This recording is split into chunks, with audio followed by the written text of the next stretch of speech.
Welcome back, folks. You heard it correctly.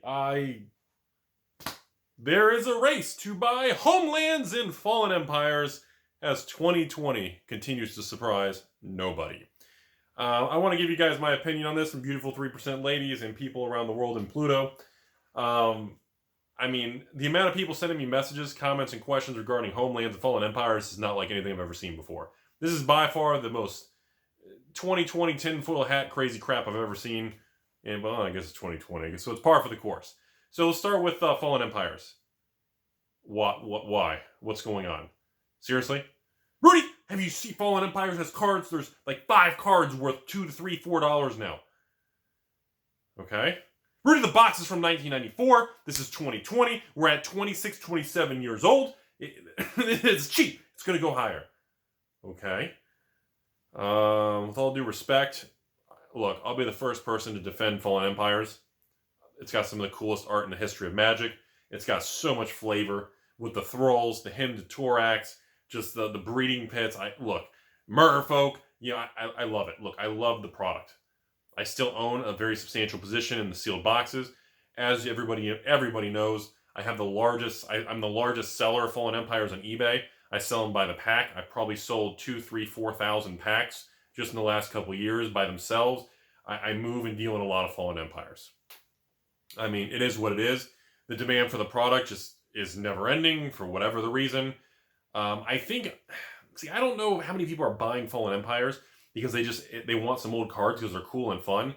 But how many of these are actually new people to Magic thinking, wow, here's an old product, I'm going to invest in it. I feel like we're getting some crossover mixing and people are getting confused on why some people are buying it versus other people are just having fun. Does that make sense? Fallen Empires and Homelands as a whole, you need to be really careful with it. You got to understand, these things were truly the original printed to oblivion, Magic destroyer of the Magic's Dead and End of Magic in the mid-90s. It was just the most absurd print run, and the artwork and the flavor is 10 out of 10, but the power level is like 2 out of 10. It is what it is. If the print runs of these products were literally reduced by like 80-90%, we would be having a very different conversation today in 2020. A box of Fallen Empires or a box of Homelands would probably be between $1,000 and $2,000 a box at minimum, maybe even $3,000, $4,000 a box, kind of like the Dark. But the point is, the fact the supply this was the first time Wizards went for the highest discount on the print run from Carta Monday. They did the highest print run to get the lowest price per box from Carta Monday in Belgium. This is what led to the collapse of the secondary market in the 90s and Magic died kind of thing. So now let's fast forward in 2020. Fallen Empires and Homelands still has a substantial amount of sealed product in the world. All right? So now that that's out of the way, understand that there are people in stores out there that have storage units, warehouses, creepy basements, with literally myself alone, if I had to guess, I think I probably have 20 to 50,000 Fallen Empire and Homelands bulk cards just sitting in bulk at one of my locations in a huge, 5,000 count boxes that are just stacked. Honestly. Not sorted, never gone through it, didn't pull out the breeding pits, didn't pull out the didgeridoos and the Baron Singers and me and Autumn Willow back in the day when I used to take her to Wendy's. I haven't done any of that. But I can tell you one thing for a fact. I know I don't sell reserve list cards, but let me tell you something. If Autumn Willow and Baron Singer start going to $30, $40, $50, $100 a card, you bet your butt I'm probably going to go through those things and I'm probably going to pull out hundreds of copies. And I'm probably going to go on eBay and start selling these things for $100 a card because I don't think they're worth that. Because the supply, you got to understand, this is a very different thing. The only reason you would want to buy or invest in these particular cards is because you're looking for cheap entry-level, raw, low price points. Not because you're trying to be a good investor. You're trying to look for something that hasn't been bought out yet. You're trying to be ahead of the curve. You're trying not to spend a lot of money.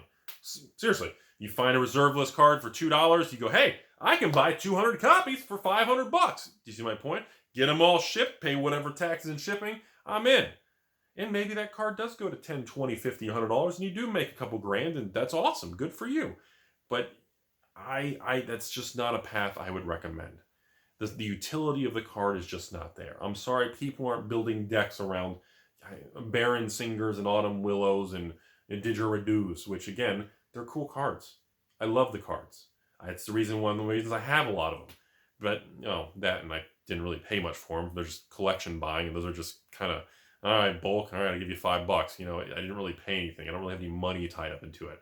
Like, I think back in the day, the Fallen Empire's bulk and Homeland's bulk I was buying, it was like literally, no joke, everybody, I think it was literally $2 per 1,000 cards. So, I mean, sure, maybe I have 100,000 cards and do the math. Maybe I spent $200. Who cares? So, this reinforces what I'm saying is that this is not something I recommend. You need to be really careful. But when it comes to the sealed boxes of Fallen Empires and Homelands, that draft experience. Dude, there are still people who contact me almost on a monthly basis. Rudy, will you sell me a box of Homelands for $300? I want to get a sealed box, and I'm going to have a big get together. We're going to have some drinks, and we're going to play some strip magic, and we're going to draft Homelands and have fun. That's awesome. That's effing awesome. Like, to me, I'm all about that. That's something I would love to do. Like, if I have friends, I don't have friends. I work 7 days a week. If I had friends meeting and doing things, I do the same thing.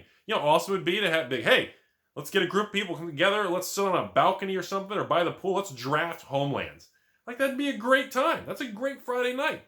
So the sealed product, I still believe, is going to hold good value. And again, those are minty cards also. So if for some reason one of these cards does have a big future, that mutual fund approach where you have the basket of all the cards, and it's a real chance. Like for Homelands, and I hate picking any particular card, but like in Homelands, I remember Wall of Kelp was the big one, right? Or was that Narwhals? What was that, 4 years ago? But I mean, Homelands, I still think Baron Singer is a cool card. I think the Didgeridoo in the, was it Apocalypse Chime? Was that Homelands? Yeah, or Fallen Empire. No, those are Homelands cards. Like Apocalypse Chime and like the Didgeridoos, like those cards are actually decent cards. I think they're pretty cool. They just don't have a place, and there's no deck or archetype built around it.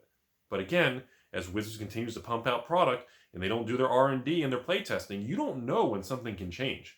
So cards like that, they're cool. I think it's another Homelands card, like some sort of black card. It's like an enchantment. Is it like upkeep or cumulative upkeep? It was like an Avalanche Falls card. Kerplution Falls, Caution Falls. There was some card. I remember it was a big deal. But so overall, I just, for the people contacting me, look, I know you're having fun with it, and that's great. Just understand, buying a bunch of Homeland singles, spending a couple thousand trying to buy single cards in Homelands, I'm just not on board with that. I just don't see a bright future. And if you make money and it does go higher and you're able to sell it, hey, good for you. It's just something that the fact the supply of Fallen Empires in Homelands are so extreme compared to every Four Horsemen ABUR set, even Urza's blocks and Mercadian Masks and some of these older things. I mean, these Fallen Empires and Homelands cards, it's like Ice Age cards. There are literally, like I said, there are stores out there that have been around for 30 years, since the 90s, that literally have storage units. I've seen pictures. I've talked to employees. They have like a pallet that's wrapped in a storage unit, and it just says Ice Age. They have another pallet that's wrapped, and it just says Fallen Empires. And it's literally a wooden skid, and it has 5,000 count white boxes, and they wrap it to keep the dust off of it. And it's stored in like a storage thing in climate control. No joke. I've seen the pictures. I mean, I haven't opened it up and looked. Maybe it's just full of, bamboozling bandanas and smiley faces. I don't know. Maybe it's just stale tacos. But, the fact that I know this stuff exists, and when you go online and you go, hey, Rudy, there's only 10 Baron Singers for sale. I'm going to buy that card out. Dude, bro, dude darts, corn fritter, waffle fries, and tater tots out there. Be careful, everybody. Okay? Because, again, there are extreme amounts of these. If I literally took a day myself, I genuinely think I could find at least 100 to 500 copies of each of these cards in my bulk stuff if I want to take a whole day and dig through it. And then trying to sell them one by one, I don't know anyone who's actually willing to pay $20, $30, $40 for an Apocalypse Chime or a Baron Singer or a Didgeridoos, and they're cool cards. They're memes. They're fun. But I'm telling you all, you got to use caution on these things. These are not high utility investable cards. So be careful. But it's fun. And maybe this video makes me look bad. And maybe in 5-10 years from now, these cards are $50 to $100 a piece. And a sealed box is $1,000. Maybe I'm wrong.